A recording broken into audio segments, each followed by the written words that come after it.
O Asper falou rapidamente, mas 45 minutos é um bom tempo. Todas as vezes que a gente tem que apresentar esse projeto pedagógico aqui na instituição, 5 minutos, 15 minutos, né? Então, acho que a gente vai poder falar um pouco mais. É um trabalho de 2 anos que envolveu muita gente, né? Muitos professores, técnicos, convidados externos, movimentos sociais. E foi um processo de planejamento de um novo campus, né? Diferentemente do que se fez na primeira fase da expansão. E, infelizmente, a gente está hoje com uma dificuldade de que ele possa, de fato, ser implementado. Então, evidentemente que a gente vai falar do caso concreto desse projeto pedagógico, mas ele também, acho que deve ter elementos que possam interessar a discussão institucional do projeto pedagógico e dos cursos, né? Então, imagino que talvez algumas das hipóteses que nós colocamos aqui possam servir para reflexão nos nossos outros institutos e escolas, né? Pode passar, Fernando. Então, aqui é só para recapitular um pouco como foi feito esse debate. Ele aconteceu nas mais diferentes esferas, né?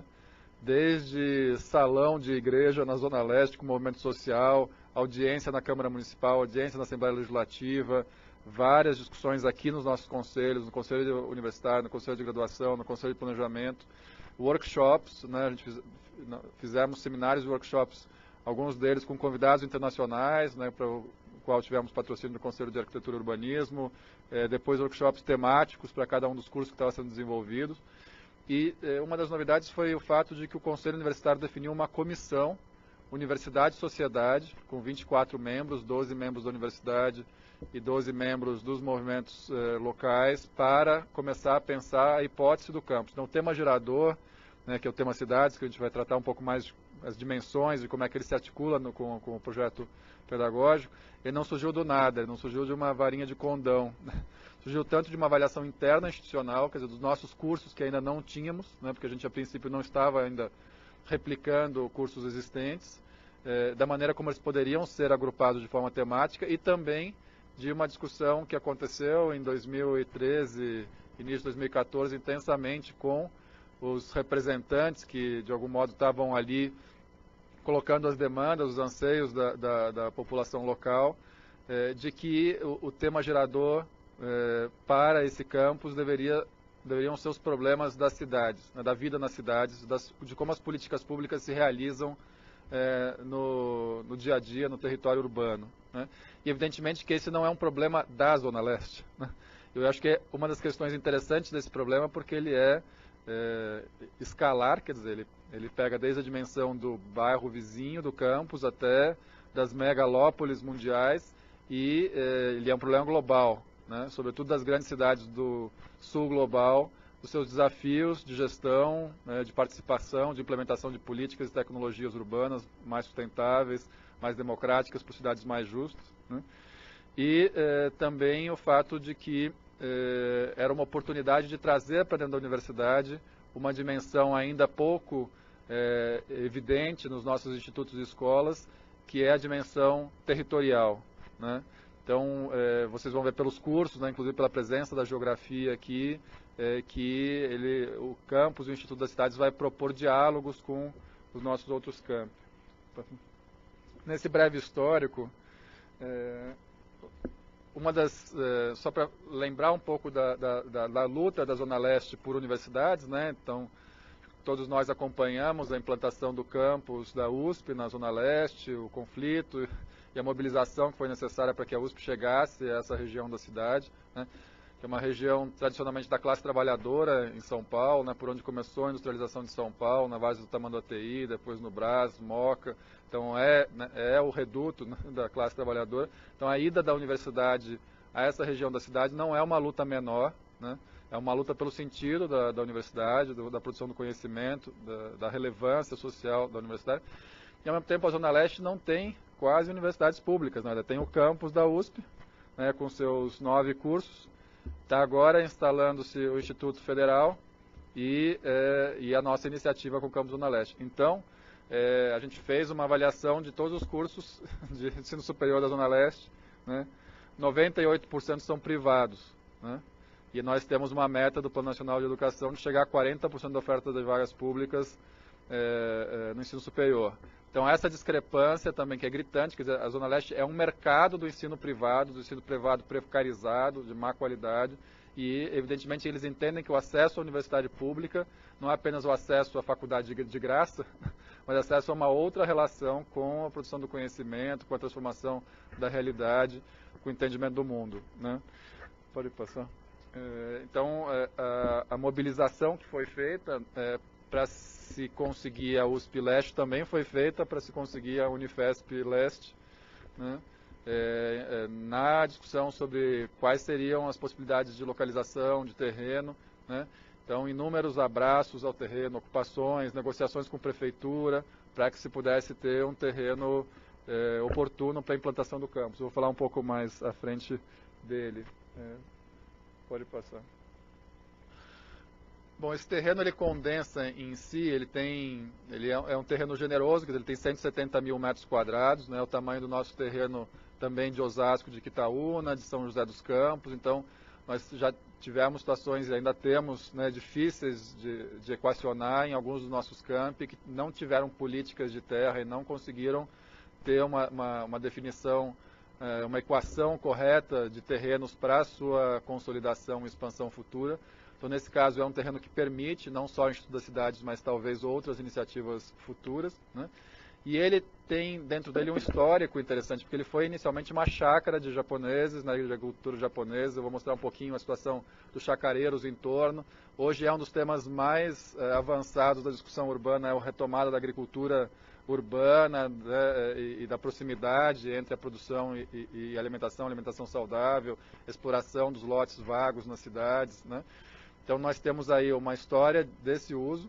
Temos essa fábrica, né, que aparece na foto, que foi uma grande metalúrgica da Zona Leste, quando nos anos 70 se decidiu fazer um polo industrial. Existe sempre essa promessa de que vai se levar o desenvolvimento, o emprego, a indústria para a Zona Leste. São iniciativas diversas em quase todos os governos desde os anos 70, não muito frutíferas, né? A hipótese de que ali era uma grande zona de transição entre Porto Santos, aeroporto internacional e ABC, mas nunca se consolidou como um grande polo industrial. Mas aconteceram indústrias como essa, uma metalúrgica de um porte relevante, que chegou a ter 3 mil operários. Ela entrou em falência no início dos anos 2000, depois virou uma cooperativa, uma tentativa de recuperação com a equipe do Paul Singer, etc., não deu certo. Ele virou massa falida e foi a leilão e foi indicada então para desapropriação pela prefeitura. Pode passar.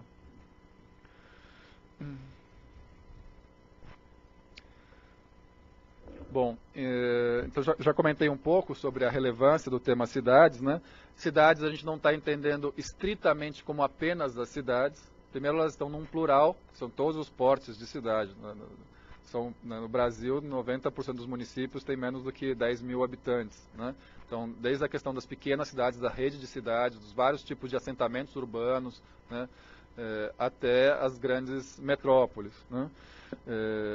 E o que também tem interessante no problema, né, para usar o termo do Paulo Freire, da situação problema da cidade, é que ela envolve diversas dimensões.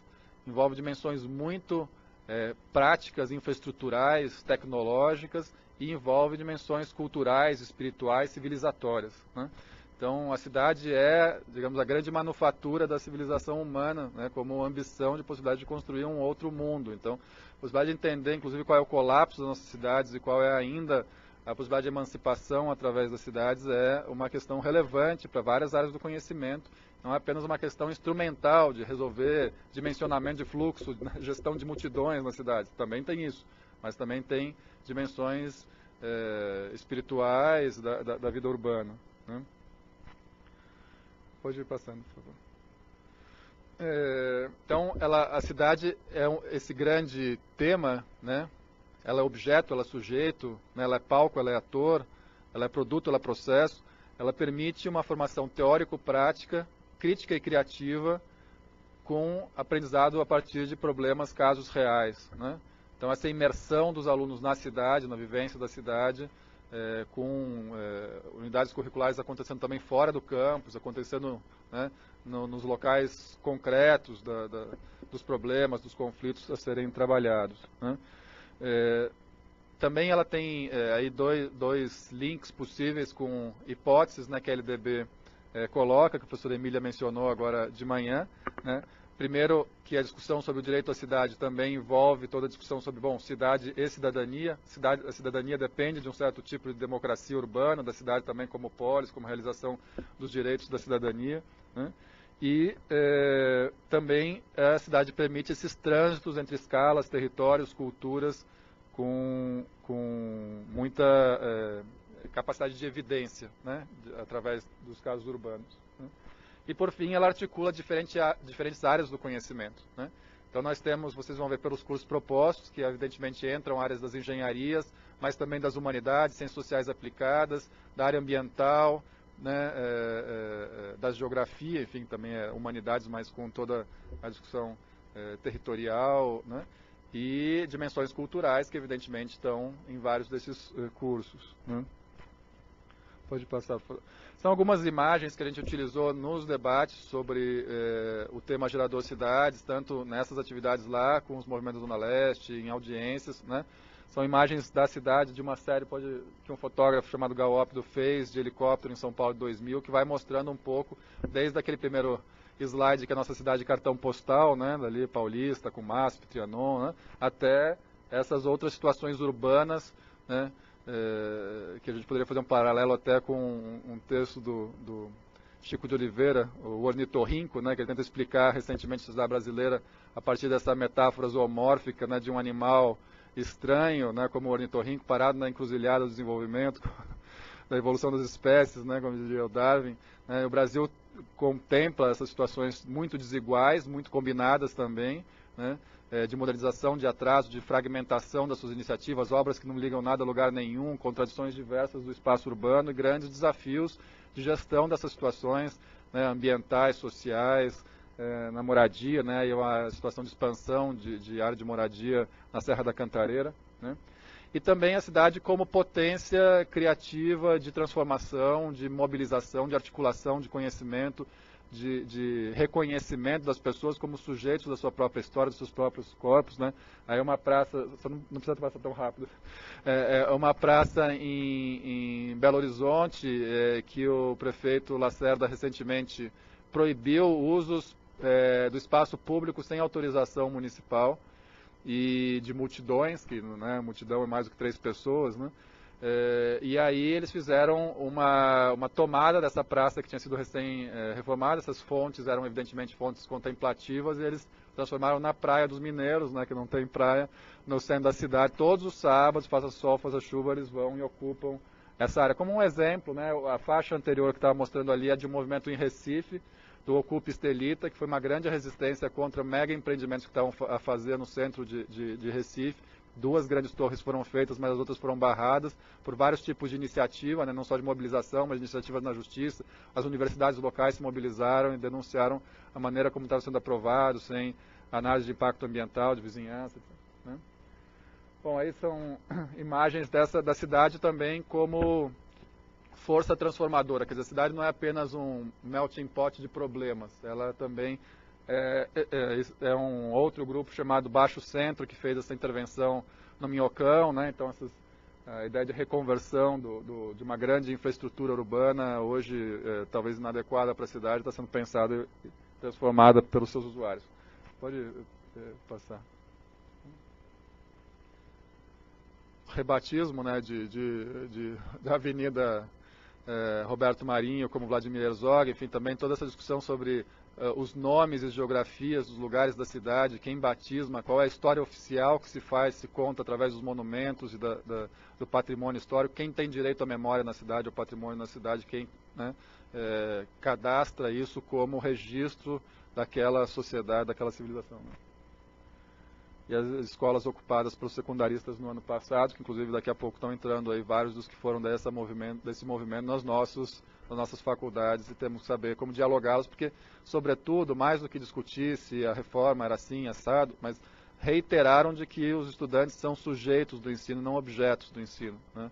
De que eles não são ali meros números a serem cadastrados para estatísticas, né, ou para distribuição de verba, mas que eles devem estar construindo o seu processo de formação. Pode passar ali. Bom, agora para entrar um pouco na situação da localização específica do campus, né, aí nossa rede multicamp da Unifesp, né, Embu, obviamente, ele está paralisado a implantação por várias questões, a gente pode discutir num outro momento, que seria o nosso Instituto de Artes. Osasco, né, que é a nossa escola de política, economia e negócios. Guarulhos, com a Escola de Humanidades. São José dos Campos, com o Instituto de Ciência e Tecnologia. São Paulo, aqui com a Escola de Medicina e a Escola de Enfermagem. Diadema, com Ciências Ambientais e Químicas e Farmacêuticas. A Baixada Santista, com o Instituto de Saúde e Sociedade e Informação, o Instituto do Mar. Né? Vou passar adiante.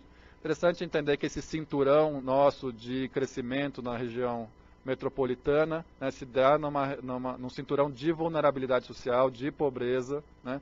Foi uma escolha dirigida pelo REUNI, quer dizer, o REUNI propunha uma nova geografia do conhecimento no Brasil, do ensino superior, ou que fosse uma interiorização, né, ou dentro das capitais, né, periferias, cidades da metrópole que não tinham tido acesso ainda à vida universitária. Né. Evidentemente que a universidade não é uma escola local, né, isso a gente discutiu muito em Guarulhos, né. Ela não é apenas uma escola local, ela também tem essas dimensões de inserção local, né, essa transescalaridade da universidade, que ela é capaz de tratar de temas locais, do seu entorno, do seu contexto, mas também pensar isso em termos de grandes desafios da humanidade, né, coloca realmente uma hipótese dessa relocalização nossa muito interessante. Nossos alunos estão se deparando com isso, nossos professores podem não gostar de ir a esses lugares, têm problemas de infraestrutura, de segurança, etc., mas eles vão ter que se defrontar com aquela realidade, vão ter que pensar realmente um projeto político-pedagógico que seja socialmente relevante, referenciado também para esses contextos, não quer dizer que só vá falar situações de pobreza, desigualdade e vulnerabilidade. Né? Vou passar adiante. Bom, especificamente do campus Zona Leste, a localização dele, né, ele está no Baixo Itaquera, ali na região do Carmo. Né? Então ele está cercado de bairros muito importantes, está no coração da Zona Leste, da chamada Leste 2, né? A Zona Leste ainda não tão consolidada, ou ainda com situações rarefeitas, né, de ocupação, vou mostrar um pouco essa situação, mas está ali entre os centros de Itaquera, Guaianazes, Cidade Tiradentes, São Mateus, são grandes centros de bairros, né, importantes, né, tanto para a rede de ensino, para os movimentos sociais. Está ao lado de dois grandes equipamentos, como o SESC Itaquera e o Parque do Carmo, né, e a APA do Carmo, que é uma das grandes áreas de preservação de Mata Atlântica em São Paulo. Vou passar adiante. Também a gente fez uma avaliação, quer dizer, o terreno foi indicado pelos movimentos e a gente, obviamente, fez uma análise de viabilidade do terreno, de acessibilidade, de interesse também pedagógico, e a Jacupêssego é uma avenida que conecta ali, né, o trem, metrô e o futuro monotrilho. Né? Vou passar adiante.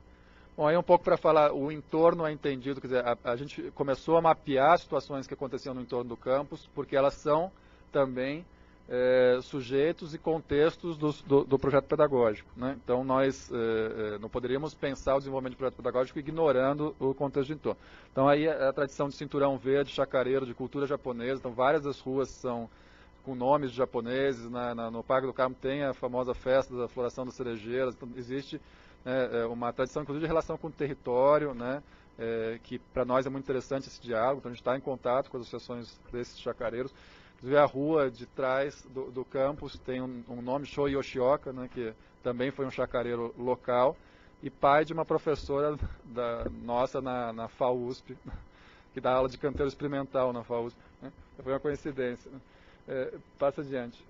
Bom, situações de, obviamente, assentamentos precários, autoconstrução, todas as situações que exigem, sobretudo nas políticas públicas, da engenharia, da arquitetura, pensar como é que trabalhamos, né, com questões que o Brasil, inclusive, avançou muito em regularização fundiária, urbanização de favelas, microestruturas, microdenagem, contenções, associar a política para essas áreas com políticas de saúde, né, um programa de saúde da família que também fosse um programa de cidade sustentável, inclusive. Né.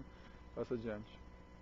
Grandes conjuntos habitacionais, na Zona Leste tem grandes conjuntos, Itaquera, Bonifácio, Cidade Tiradentes. Cidade Tiradentes, maior conjunto habitacional, essa foto de Cidade Tiradentes, maior conjunto habitacional da América Latina, né, com 200 mil pessoas morando lá, e com áreas de erosão, né, de abandono completo. Então tem ali situações interessantes para se pensar com a população, com os movimentos sociais, como atuar nesses contextos e com políticas públicas, evidentemente. Esse é o grande terminal, né, de transportes e serviços de Itaquera, contaminado ali no meio com o estádio do Corinthians. É o time do povo, vamos reconhecer, é o time do povo, está lá no meio. Né? com o terminal de metrô, de trem, de ônibus, poupa-tempo, FATEC, polo tecnológico do Zona Leste está sendo implantado aí, shopping centers, etc.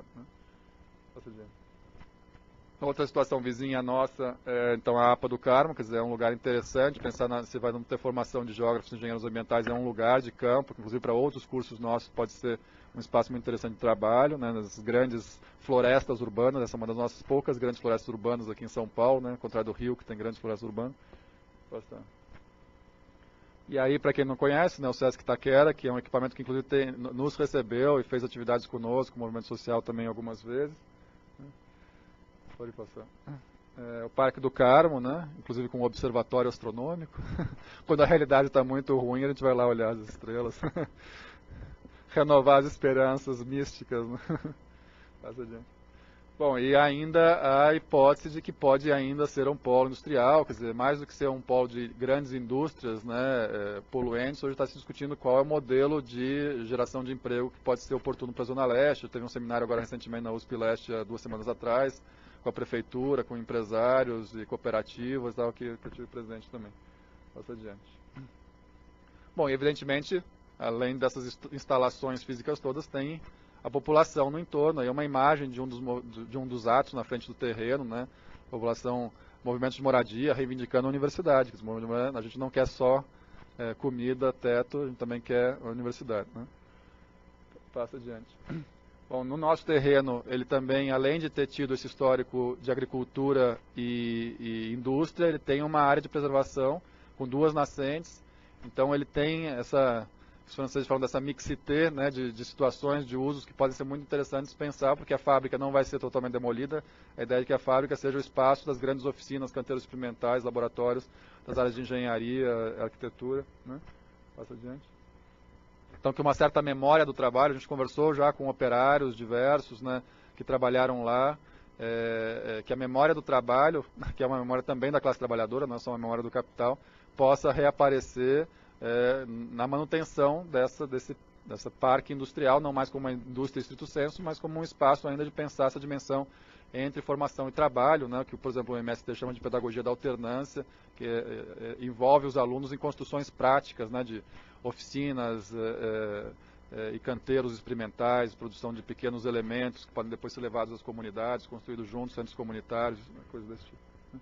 Bom, o terreno também foi avaliado, né, a equipe da Proplan fez todo o estudo de ocupação inicial do terreno, aí o faseamento das obras, não vou entrar em detalhes sobre isso, né, eu sempre fico falando só de arquitetura. Chega de falar de prédio, né, passa adiante. Aí são as hipóteses de ocupação, evidentemente assim, o bloco laranja que está ali na frente não é para ser um caixote desse tipo, mas o que tem ali é uma hipótese da grande testada na fachada urbana do campo ser uma praça cultural convidativa, que as pessoas que circulem, né, o projeto novo da Jacopêssego é ter alargamento de calçadas, ciclovias, um corredor de ônibus ou de bonde ali no meio, né, esses bondes modernos, e permitir que as pessoas cheguem também a pé, por transportes públicos, e que possam entrar na universidade como uma grande praça pública de conhecimento, né, que ela não seja um bunker fechado à sociedade. Bom, outro desafio, né, foi fazer uma pactuação sustentável do campus. Né, a gente teve situações de expansão nossa que campos foram abertos sem pactuação, sem nenhum compromisso registrado com o MEC, de professores, de orçamentos, de nada. Então, assim, houve uma longa negociação com o MEC para se chegar a termos sustentáveis de recebimento de recursos, professores, etc. Na prática, né, isso acabou não funcionando, porque mesmo na gestão de a gente não conseguiu as liberações conforme o cronograma que estava pactuado, apesar de sermos recebidos, né, sempre com cordialidade, mas né, no ponto de vista concreto não se avançou. Né. Vou passar adiante. Né. Bom, eu vou falar agora um pouco mais do projeto pedagógico. Né. Primeiro, o que foi muito importante é que a gente desenvolveu o projeto pedagógico do Instituto como um todo antes de trabalhar os cursos. Né. Então isso permitiu uma grande amarração dos cursos, obviamente que os cursos, ao começarem a se discutir, internamente e do diálogo com os demais, eles refaziam também hipóteses do projeto global do Instituto. Né? Então isso é algo dinâmico, não havia uma camisa de força, né? Mas definitivamente lá havia um esforço de sair de trás das grades curriculares, né? Que título de um livro de um dos professores que nos assessorou também nesse projeto pedagógico, né? E hoje a gente tem nas nossas escolas, institutos, ou documentos desatualizados, né, ou pouco desenvolvidos, ou sequer públicos, né? Então, em Guarulhos, a gente estava num debate se existia ou não o instituto, o projeto pedagógico da FLESH. Se ele tinha 2 páginas ou 50, tinha até a brincadeira que as pessoas não sabiam, só sabiam que podia ter 2 a 50 páginas, né? Então, ele organiza definitivamente o modelo de convergência que a gente está propondo e outras dimensões, né? Ele é claro também em colocar a hipótese de qual é o perfil do egresso, mas também do docente e dos técnicos que vão trabalhar lá, né? Então, quer dizer, toda a parte técnica do campus também faz parte do projeto pedagógico, tem uma hipótese de uma administração escola, quer dizer, o campus é pensado como uma mini-cidade, então que os estudantes podem fazer estágio dentro do campus para pensar questões desde licitação e compras até tratamento de esgoto, né, do campus. E depois eu vou falar um pouco mais, né, do curso como narrativa, o que é essa hipótese do curso como narrativa, o memorial formativo, né, evidentemente há a proposta toda conduz ao protagonismo estudantil, né, nesse processo, não só por ter inúmeras eletivas e os estudantes poderem construir percursos próprios também, mas nos diversos espaços em que eles são também construtores do processo, né. E evidentemente que essa discussão não está sendo feita localmente, a gente já tem conexão com várias redes e institutos internacionais, né, na África do Sul, na Índia, na Inglaterra, na Alemanha, na França, nos Estados Unidos, no Canadá, que têm trabalhado em conjunto conosco. Pode passar adiante. Bom, e evidentemente tem aí os cadernos dos projetos pedagógicos curso a curso, né? Eles em breve vão estar disponíveis no site, a gente aprovou no Conselho de Graduação, mas ainda não finalizou os últimos detalhes de revisão, de português, de diagramação, mas deve estar em breve, né? Passar adiante. Os primeiros cursos, então, que foram aprovados, tanto no Conselho Universitário, quanto no Conselho de Graduação, quanto junto ao MEC, são esses, né? Administração Pública, Arquitetura e Urbanismo, Engenharia Ambiental e Sanitária, Engenharia Civil e a Geografia com desdobramento em bacharelado e licenciatura, né? Pode passar. Segunda fase planejada, que está no projeto do Instituto, mas que ainda não teve um desenvolvimento de projetos pedagógicos específicos. Engenharia de Transportes e Mobilidade, que nós tínhamos muito interesse em ser um dos primeiros cursos, mas o CREA, né, com todo o respeito ao conselho dos nossos colegas engenheiros, cabeça dura ainda não autorizou graduação nesse tema. Apesar de a gente já ter cursos de graduação nesse tema, o CREA não está dando diploma para os alunos, então a gente não quis entrar nessa aventura, né? Inclusive, nessa discussão toda, a gente resolveu evitar nomes novos, né, de cursos, né, Angélica, ou nomes fantasia, ou cursos que não são reconhecidos pelos conselhos profissionais, pelos concursos públicos, né. A própria denominação Gestão de Políticas Públicas tem hoje uma longa e árdua luta para que ele possa ser reconhecido, né, em conselho profissional, em concursos públicos, né. Então a gente optou pela administração pública, por exemplo, né, e evitar nomes como, por exemplo, a Federal do ABC criou engenharia urbana, também não existe, o CREA não reconhece. Então, quer dizer, o conjunto todo tem uma dimensão de engenharia urbana e políticas públicas, mas a gente aliou-se a cursos já existentes. O curso de design está aqui, né? Às vezes tem muita gente que acha que design é apenas uma questão ligada a consumo, modismo, etc., mas existe toda uma vertente do design que é altamente relevante, ligado ao design público, à acessibilidade, à inclusão, a mobiliário urbano, equipamentos de transporte, né, que seria o foco desse curso de design, de carteiras escolares, ambientes hospitalares, etc. E, por fim, turismo também, obviamente, pensando um modelo que não é do turismo evento, não é do grande evento, etc., mas do turismo sustentável, construído localmente, etc., e mal ou bem todo mundo faz turismo, turismo é uma forma de conhecimento do mundo, a gente não precisa ter preconceitos em relação ao curso de turismo, que pode ser um curso muito interessante, inclusive aglutinador dos outros debates, sobretudo dos debates inclusive da cultura da cidade, né? Passar adiante, bom, não vou ler aqui todos os objetivos e princípios, né, mas o Instituto ele nasce, né, uma das coisas que desde o início foi aprovado no Conselho Universitário, no Conselho de Graduação e no primeiro documento do Instituto, é que ele tinha objetivos e princípios muito claros, né? E os projetos pedagógicos dos cursos deveriam perseguir esses objetivos e conseguir consonância e fortalecê-los, né? Então, vocação pública, defesa da relevância, quer dizer, os temas de ensino têm que ser relevantes, né? Às vezes, assim, eu vou fazer debates sobre currículo de arquitetura, chego lá, os alunos falam, professor mandando a gente fazer projeto de mansão com uma adega de 400 metros quadrados, o que é relevante isso? Uma ópera em Oslo, né, porque tem um concurso mundial de uma ópera em Oslo, então os alunos todos de um curso de uma universidade pública, fazendo projetos totalmente dissociados das necessidades nacionais do contexto. Né? Compreensão de que os problemas têm uma dimensão territorial, que acho que isso é uma contribuição importante. E esse pode parecer engraçado para alguns de vocês, a ideia de que existe prazer no conhecimento. Né? Algumas nossas profissões são prazerosas. Eu dou aula no curso de História da Arte e a gente morre de prazer no nosso curso, é divertidíssimo. Então. Agora, nas engenharias falta prazer, não só. Mas assim, a discussão toda era de como fazer com que os engenheiros, a dimensão criativa da engenharia, né, que a gente estimulasse essa relação prazerosa e não o sofrimento do ciclo básico da engenharia, que é quase um BOP da universidade pública, né, das universidades em geral. Interlocução com a sociedade, interlocução com os outros produtores da cidade, pode passar. Bom, a atuação convergente, né, nos problemas, quer dizer, todo o curso é baseado em resolução de problemas, de conflitos, de entendimento de casos reais, né, entre sociedade anterior e prática, entre meios e fins, que é algo também muito comum na formação das engenharias, né, e não só, também, né, administração pública, mesmo geografia, acaba dissociando teoria, você tem um monte de disciplinas teóricas e as práticas separadas, né, a arquitetura também é uma dissociação entre disciplinas práticas e, de outro lado, história, né, então, que isso possa acontecer sempre de uma forma amarrada, que se pergunte sobre meios e fins, que se problematize os problemas, né, que não simplesmente se arregace as mangas e fala, vamos lá, resolvendo o problema, bom, mas vamos problematizar o problema primeiro, antes de mergulhar na resolução. Né? Mesmo como disse o Magnus, às vezes o problema é salvar alguém num pronto-socorro, mas, enfim, na universidade a gente ainda tem esse momento para preparar a pessoa para na hora H, né? Inclusive porque a gente tem aí uma série de disciplinas de catástrofes urbanas, gestão de risco em cidades, né? E defesa civil urbana. Né? Pode passar adiante.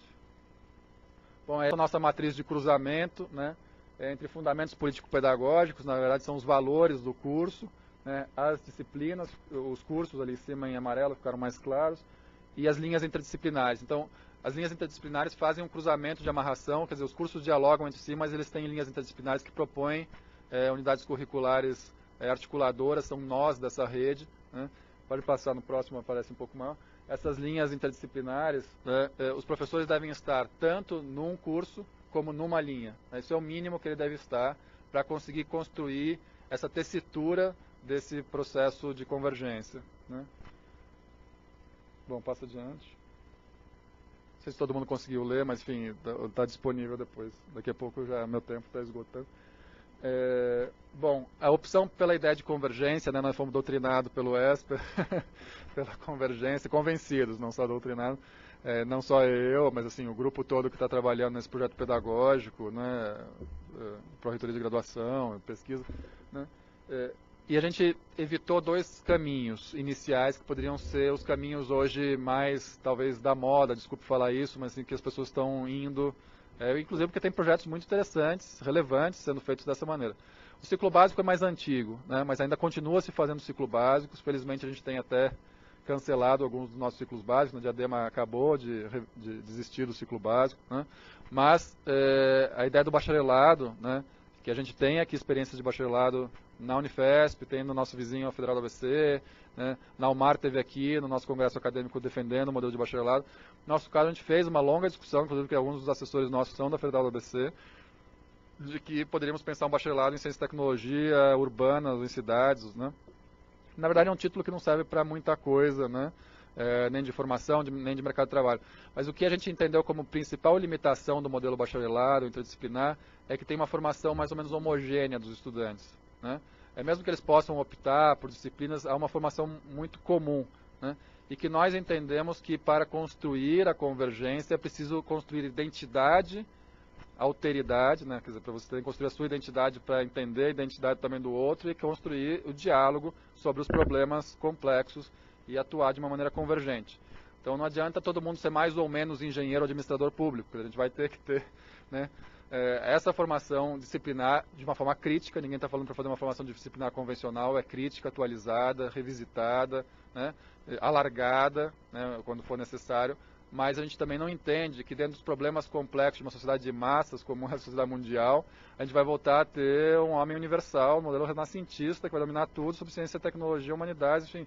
Então, é importante entender que existe uma divisão intelectual do trabalho, né? Ela é muitas vezes naturalizada, ela é muitas vezes pouco questionada, né? A gente vive uma certa ditadura dos especialistas, mas, por outro lado, é importante que a gente consiga fazer, né, essa apresentação das profissões. Desde o início, as profissões são apresentadas aos estudantes e eles vão reconhecendo também as outras que estão trabalhando juntos, tem exposições comuns, tem fóruns de debates comuns, né, mas vão entendendo que quando eles sentam para trabalhar numa situação de um assentamento precário, o engenheiro ambiental tem um olhar que é diferente do geógrafo, que é diferente do administrador público, que é diferente do engenheiro civil, do arquiteto, né, e que eles se conversam para pensar soluções integradas com a população. Obviamente também não é um grupo de iluminados especialistas que não vai a campo e não constrói também essa relação cotidiana de transformação social. Bom, a gente perguntaram, bom, mas isso não vai ficar muito frouxo, porque a gente na FLESH tem os domínios conexos, que ficaram hoje desconexos, a gente não conseguiu fazer essa amarração. Então a gente tem vários pontos de encontro, né? Até os geógrafos que gostam sempre de territorializar as metáforas, falam, a gente tem que ter esquinas de encontro de conhecimento e de prática permanentemente. Então a gente tem esquinas ligadas à extensão, ao ensino, a pesquisa, evidentemente, essas esquinas todas formando uma praça, porque daí é essa convergência, né? E a gente vai conseguir, por exemplo, todas as eletivas são do Instituto, né? Mais de 30 unidades curriculares são do Instituto e os cursos fazem ou em dupla ou em trio, com professores dos vários cursos juntos nessas disciplinas, né? A extensão universitária é convergente, as linhas são transversais de conhecimento. A pós-graduação é pensada primeiro uma grande pós-graduação em cidades, né? Então não vamos ter após em engenharia civil, mestrado, doutorado, em arquitetura, mestrado, mas, né, que é o que a gente acabou fragmentando lá em Guarulhos, que a gente está todo mundo nas suas caixinhas, ninguém quer mais sair dos trilhos que a gente construiu para nós mesmos, porque supostamente a CAPES valoriza mais isso, faz uma coisa no discurso, mas na prática a pontuação é revista da sua área, né, etc. Bom, a gente também tem, só para terminar ali, o primeiro e último semestre são muito integrados de todos os cursos. Então, o primeiro semestre é um semestre chamado Cidades Vividas, Cidades Imaginadas, né? O que a gente quer com isso? Primeiro, a cidade vivida é trazer experiência diversa dos estudantes para dentro da sala de aula. A gente tem uma dimensão também que é paulo-freiriana, que a gente está... A vivência deles do urbano é tema, é questão para aprendizado. A gente não vai apagar o que eles estavam do urbano, eles vão agora aprender a fazer análise de cartografia urbana, ou de estatística urbana, ou de demografia, né?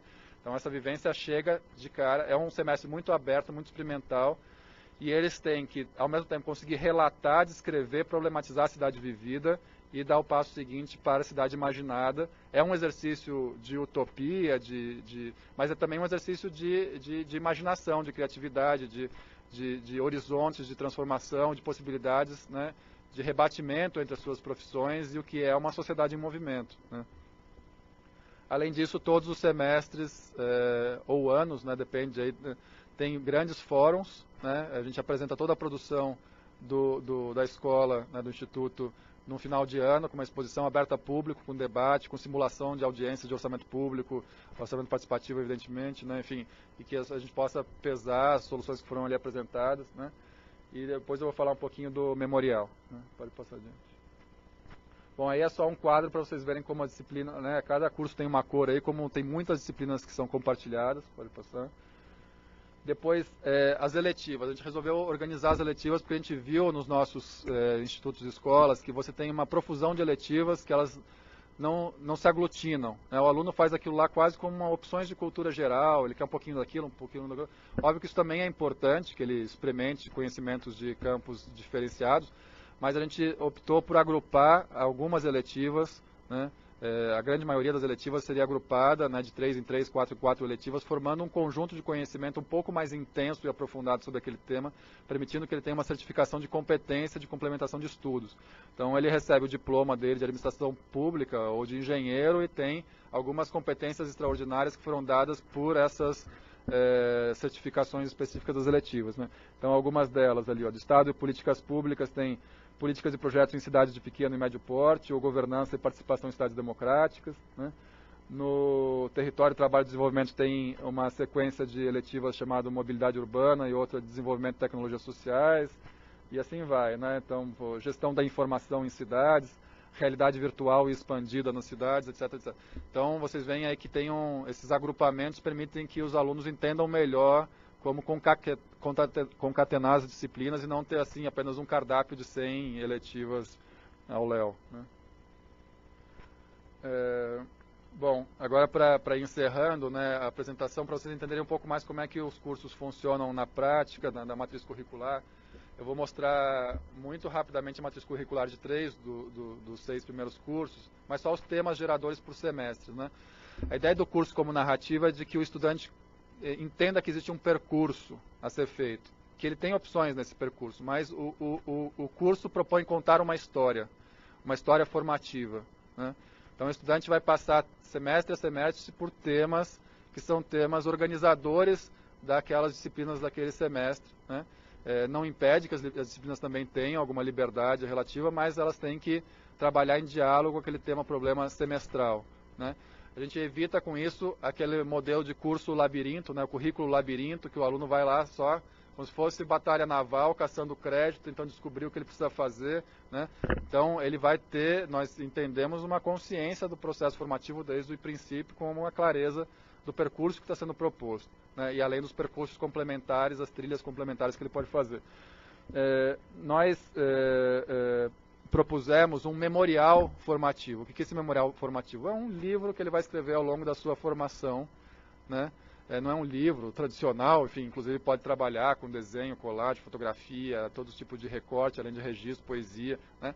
Mas ele tem que conseguir ter um processo reflexivo sobre a formação que ele está fazendo, com momentos de debate todo semestre, e ao final do curso ele apresenta junto com o TCC, com o trabalho de conclusão de curso, este memorial. E a coerência também entre o memorial e a escolha do TCC é também avaliada pela banca, né? Então, o memorial é um diário de bordo do seu aprendizado, né? O que força que esse processo de lógica formativa, que disse o Silvio hoje de manhã, né? Uma espécie de Bildung, né, dos estudantes, ele está fazendo um romance de formação, né? Não é Flaubert, mas é quase. Não, na ideia não é uma formação romântica do século XIX, mas, assim, passa adiante. Então, assim, só para dar alguns exemplos assim, do percurso formativo, da administração pública, passa adiante. Então, os temas irradiadores dos semestres temáticos, né? O primeiro para todos a cidade vivida e imaginada, cada curso deu um subtítulo um pouco diferente, né? Porque os cursos não estão amarrados a todo mundo dar os mesmos semestres temáticos. Então, os cursos têm os seus projetos de formação, de narrativas, e as narrativas têm as famosas esquinas de encontro, disciplinas convergentes, em que os cursos talvez trabalham 2 a 2, numa disciplina, noutra disciplina, ou mais. Tem alguns escritórios de políticas públicas que a gente tem ali que todos atuam juntos, né? Então, como funcionam as cidades? Enfim, aí são questões mais da administração pública, né? Como é que funciona o orçamento público, políticas públicas, legislação. A esfera pública, quer dizer, o administrador público tem que entender que a cidade é um espaço de confronto, de dissenso, de construção também de consenso, como é que funciona a esfera pública, uma gestão democrática de cidades. A política por trás das políticas públicas, quer dizer, entender que atrás daquela política pública que tem ali no posto de saúde, né, tal, da escola tal, existem grandes estruturas, né, regulatórias e planos nacionais daquelas políticas. Eles têm que entender como isso funciona no Brasil e fora do Brasil, né? Então, a Gabriela, que está aqui, que é uma coordenadora do projeto da administração pública, tinha brincado em uma das reuniões, assim, a gente vai fazer a metodologia que é o Follow Dona Maria, que você vai acompanhar como é que a Dona Maria tem acesso à cidade e aos serviços públicos, mas você vai entender lá desde Brasília, do Congresso, como é que isso funciona do ponto de vista orçamentário, legislativo, etc. Passa adiante.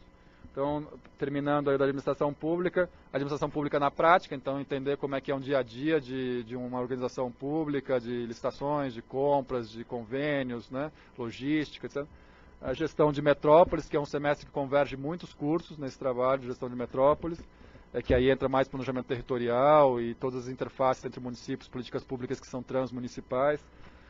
E o 7º semestre, que é o penúltimo semestre da administração pública, é um semestre importante de avaliação de políticas públicas, monitoramento, avaliação participativa, né? Então, como a professora Gladys estava falando da avaliação universitária, também a avaliação das políticas urbanas, como é que elas podem acontecer de uma forma mais interessante, né? E o último semestre, cidades saudáveis e inclusivas, também é um tema que muitos dos cursos convergem, né, para esse momento, né? Passa adiante. De arquitetura e urbanismo. Então também começa com cidades vividas imaginadas. Evidentemente cada um vai descrever a cidade e imaginar cidades dentro de alguns dos instrumentos da sua profissão que estão sendo ali aprendidos inicialmente pelos estudantes, né? Então a ideia é ter uma exposição de cidades vividas imaginadas. O estudante de administração pública, né, vai falar de uma cidade vivida, de uma cidade imaginada que tem uma dimensão muito diferente para os arquitetos que vão fazer desenhos e planos e projetos, né? Então essa dimensão é importante que eles nessas exposições reconheçam a especificidade de cada profissão e fiquem entusiasmados em dialogar com o outro, né? Isso que é interessante também, né? Então o da arquitetura ele propõe um percurso também que tem uma dimensão territorial. Ele começa com o espaço rural, os territórios híbridos, a chegada, né, a relação entre o campo e cidade, né? Evidentemente não se explica a urbanização sem entender a organização do campo. No nosso modelo de agronegócio, de neoextrativismo do Brasil, está explicado pelos grandes centros urbanos também, né? Então, outro dia eu assisti uma palestra de você explicar a urbanização na China a partir da Vale do Rio Doce, né? Das estratégias da Vale do Rio Doce, você explica o modelo de insumos de metal, de minério para a urbanização chinesa. Então, essas dimensões são relevantes, né? Terceiro semestre é a chegada nas cidades, então vai discutir a questão do migrante, do refugiado, do sem-teto, do local da cidade, como é que eu me abrigo na cidade, entra o tema da moradia, né, como primeira necessidade. Quarto semestre cidade e dimensão pública, né, a relação entre esfera pública e espaços públicos, né, praças, calçadas, as dimensões públicas da cidade, da cidadania, passo adiante. Quinto semestre, os estudantes, aí é um semestre também muito compartilhado com a engenharia civil, os estudantes mergulham nos canteiros de obra, da construção da cidade, a cidade como grande indústria, como uma grande máquina sendo produzida, entender como ela é feita, e obviamente também em diálogo com os trabalhadores. O sexto é o de metrópoles, né, que já apareceu nos outros. O sétimo é um que a arquitetura desenvolve um pouco mais, que é lugares e memórias e patrimônio na cidade, né? Então essa disputa sobre o que na cidade é relevante, a memória, se torna história oficial, o que é apagado, né? E no oitavo é também um semestre também muito compartilhado, cidades inclusivas, né, plurais e acessíveis. Passa adiante. E faltou o nono e o décimo, mas enfim, tá falado. Engenharia ambiental e sanitária, então só para vocês verem uma das engenharias, como é que está estruturada, pode passar, Tiago. Então também começa, é interessante porque os engenheiros no início falam, puxa, mas a gente vai começar com o semestre de cidades vividas imaginadas e não com matemática, física, cálculo 1, cálculo 2, né? E aí fala, bom, depois que eles entenderam, eles ficaram fascinados. Os alunos de engenharia têm que ser entendidos como capazes, eles estão ali querendo, eles gostam de resolver problemas, eles gostam de engenheirar.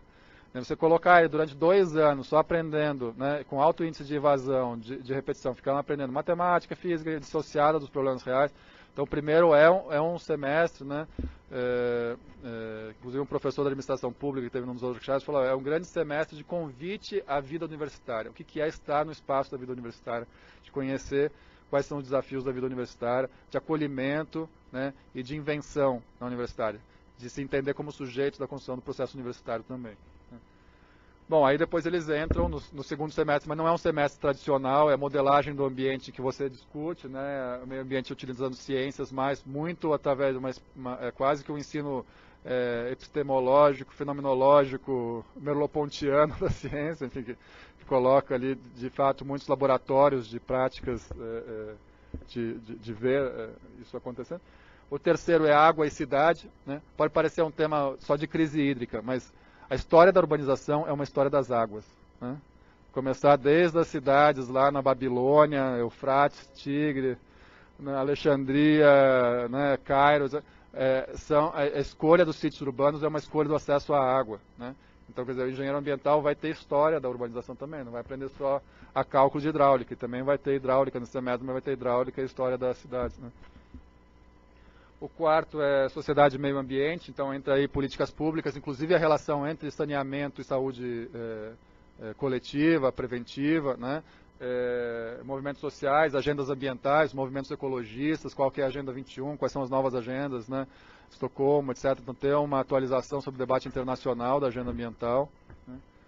O quinto semestre, o quinto e o sexto semestre são semestres mais dimensionais, projetuais, mas nunca esquecendo também as dimensões de políticas públicas, economia desse sistema, sustentabilidade. O quinto é em água e esgoto, pode passar. O sexto em resíduos sólidos e limpeza urbana. O sétimo discute a relação de cidade e indústria, né? Então, a cidade ainda é o espaço da produção, quer dizer, as grandes cidades acontecem através da Revolução Industrial, quer dizer, estão imbricadas, né? Trabalho assalariado, indústria e cidades fazem parte de um mesmo processo no capitalismo. Então, entender todas essas relações de cidade e indústria do ponto de vista de planejamento, contaminação, poluição, indústrias também discutindo ciclo de vida dos materiais, de engenharia reversa, etc., etc., para pensar a produção industrial sustentável, né? 8º, planejamento e gestão. 9º, cidades sustentáveis e inclusivas. E o 10º, a conclusão do percurso formativo com gestão de metrópoles, que junta nesse final com engenharia ambiental, né? Então, isso é só para exemplificar. Pode passar adiante, né? A extensão universitária... Como é que está o meu tempo? Eu já devo ter estourado. Desculpa. Bom... fiquei, porque sempre foi muito breve. Bom, a extensão tem toda uma discussão, a gente fez um trabalho muito intenso, não só os movimentos sociais participando do projeto pedagógico, mas a Pró-Reitoria de Extensão foi super parceira, sempre pensando nas atividades em conjunto, desde como fazer a integralização dos 10% mínimo de extensão, até as várias iniciativas, porque esse é, obviamente, um campus com vocação extensionista, né? São as ações que já existem, né? Escola da Cidadania, Observatório de Política Pública, Centro de Memórias, né? E as que estão sendo propostas, né? Conselhos, universidade e sociedade, em vez de a gente simplesmente ter aquele, o representante da sociedade civil não veio hoje no nosso conselho. Você teria um conselho específico de relação universidade e sociedade, né, que vai tratar dos temas que a sociedade, incluindo órgãos públicos, empresas, movimentos, discutem e acham que deve a universidade tratar, né. E a gente, só para, eu sei que eu já estourei totalmente, mas assim, não queria deixar de falar que a geografia é o nosso ponto de contato com a rede de educação básica, né? Então, a gente tem ali a licenciatura em geografia, isso não quer dizer que só a geografia vai dialogar com a rede, mas a geografia é o nosso ponto de apoio nessa interlocução com os professores da rede, né? E trazendo os professores para dentro do curso. Então, toda a discussão de estudo de e-mail, né, não só os professores de geografia, todos os laboratórios que vão ter lá, de educação ambiental, etc., podem ser tratados com os professores da rede na região. Bom, aí é o predinho que está em funcionamento lá, que é o prédio da extensão, foi um prédio que foi reformado, que era o antigo vestiário SESMIT, foi o que deu para fazer até o momento. Os prédios principais estão todos planejados, com projetos executivos quase prontos, mas sem orçamento no momento.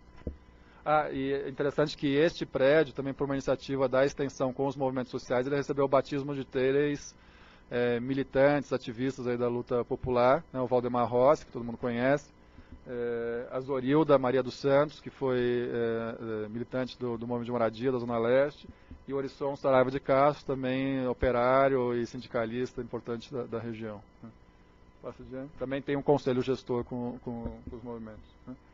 Bom, da pesquisa, a pesquisa não é entendida apenas como lá na pós-graduação a gente vai discutir pesquisa, né? Então a pesquisa está desde o primeiro semestre de todos os cursos, aprender a ver a cidade, a interpretar metodologias de ir a campo na cidade, né, pelos mais diversos cursos, né, os vários laboratórios que estão previstos nesse sistema ELO, que aparece no próximo slide, e, enfim, e obviamente centros de pesquisa que podem acontecendo mesmo antes das pós-graduações e incubar pós-graduações transversais que não sejam caixinhas de continuidade direta dos cursos. Passa adiante.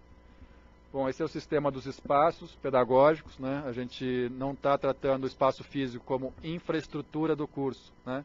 O espaço físico é um espaço pedagógico, quer dizer, a dimensão arquitetônica dele é também uma dimensão pedagógica. Quando se chegou a essa opção, porque tem um projeto pedagógico para cada dimensão de aprendizado.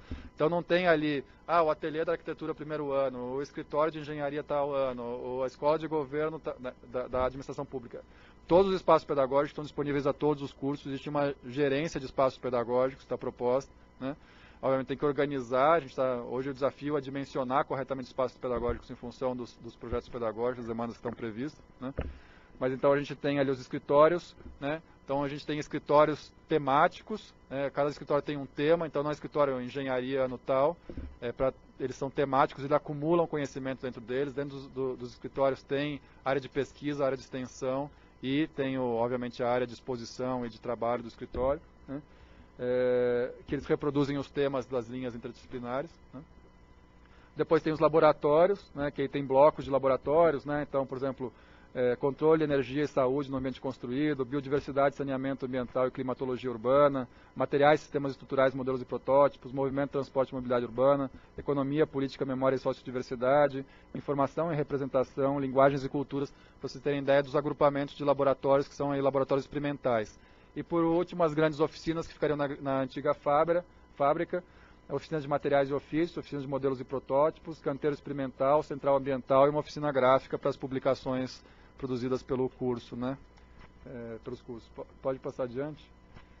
Bom, aí é para mostrar o estudo da arquitetura dos escritórios, prevê essa convergência também entre ensino, pesquisa e extensão, né? Então ele tem ali o salão, que é uma espécie de chão de fábrica do escritório, tem um mezanino, que é um lugar de exposição e debates, ele tem esse outro quadradinho ali, que é um núcleo associado, que é um aquário, onde ficam pesquisadores daquele tema, né?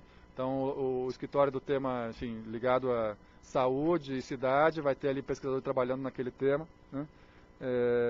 Então, ele constrói conhecimento. A gente tem nas escolas de arquitetura e engenharia uma tradição de que, quando muda o semestre, vem a tinta branca e apaga tudo que tem nas paredes feitas pelos estudantes, e você recomeça do zero. A prancheta em branco, parede em branco, todo mundo recomeçando do zero. E a ideia é ter um material acumulativo, quer dizer, o ensino também produz conhecimento, né, e bancos de dados, desse material todo que hoje digital é muito fácil depois de ser utilizado. Passa adiante. Bom, aí é o projeto do prédio, não vou falar de prédio, mais do que eu já falei, tem teatro, tem praças cobertas, tem vários espaços interessantes. Pode passar adiante. Inclusive um teatro de arena, que é para fazer exercícios de teatro fórum, né, do Boal, como pensar política pública através de dramatização, né. A avaliação, né, a discussão de avaliação formativa também, quer dizer, a avaliação tem que ser com ênfase processual, não só ênfase em produto, e as várias dimensões que a gente está propondo para essa avaliação. Passa adiante. Avaliação e revisão do currículo, quer dizer, a ideia de ter sido feita toda essa discussão inicial não é engessar todo mundo que vai entrar a serem escravos desse projeto pedagógico, né? Esse projeto ele propõe muito mais hipóteses, regras iniciais de um jogo a ser trabalhado pelos sujeitos que vão construir esse campus, esse instituto, e obviamente ele pretende ser um projeto em movimento, desde que isso não se abdique dos grandes princípios estruturantes, que não vire uma escola do mercado imobiliário, uma MBA em gestão de cidades, entendeu? Então, isso até aí não. Passa adiante. Bom, também foi discutido organogramas acadêmicos, não vou entrar em detalhe, e pode passar o outro, também da estrutura administrativa, né? Os campi surgiram de uma maneira quase que espontânea, reproduzindo as estruturas dos outros, sem conseguir ter um pouco a consciência do que pode ser interessante. Então, é proposta a Câmara de Graduação, de Pesquisa e de Extensão é proposta com sessões conjuntas, como se fosse uma Câmara integrada, que permite pensar políticas integradas, entre outros aspectos que foram propostos. Não ter departamentos, né, não vai ter tempo de discutir agora, mas é um instituto sem departamentos, é um modelo que várias universidades federais novas estão fazendo sem departamentos. O departamento acaba virando uma barreira. Óbvio que a gente entende que o departamento tem um monte de situações administrativas a resolver, que isso pode ir para uma secretaria de pessoal ali dentro do campus, né? Mas o departamento vira uma barreira e pequenos poderes que fragmentam a convergência. Acho que acabou aí, não sei se... Bom, o concurso que não saiu, mas a ideia é de que a gente vai fazer um concurso, talvez pela primeira vez na expansão, os concursos iniciais de um campus, tendo um projeto pedagógico, sabendo que os professores que vão vir vão ter algo a ler antes de chegar e só dizer o que ele sabe fazer, ele vai ter que dialogar com esse projeto pedagógico. A banca também vai saber, a banca vai ter que ler esses projetos pedagógicos para saber, para se situar quem é o perfil que a gente quer receber. Os professores vão ter que apresentar um projeto de ensino, pesquisa e extensão que dialogue com esse projeto pedagógico, que também vai ser avaliado, né? E os técnicos também, a gente define o perfil, a gente tem uma proposta de escola, de administração escola, tem muitos técnicos aqui da Unifesp que estão loucos para ir para lá, então a gente vai fazer um processo de seleção interna, né? Que pode fortalecer o perfil, né, desse técnico instrutor. Pode passar adiante. E, enfim, aí está lá, tem o site, no site tem informação razoavelmente atualizada, quem quiser mais informações, está dentro do nosso portal, Campus Zona Leste, campus em implantação, sonhos de uma noite de verão. É isso, obrigado.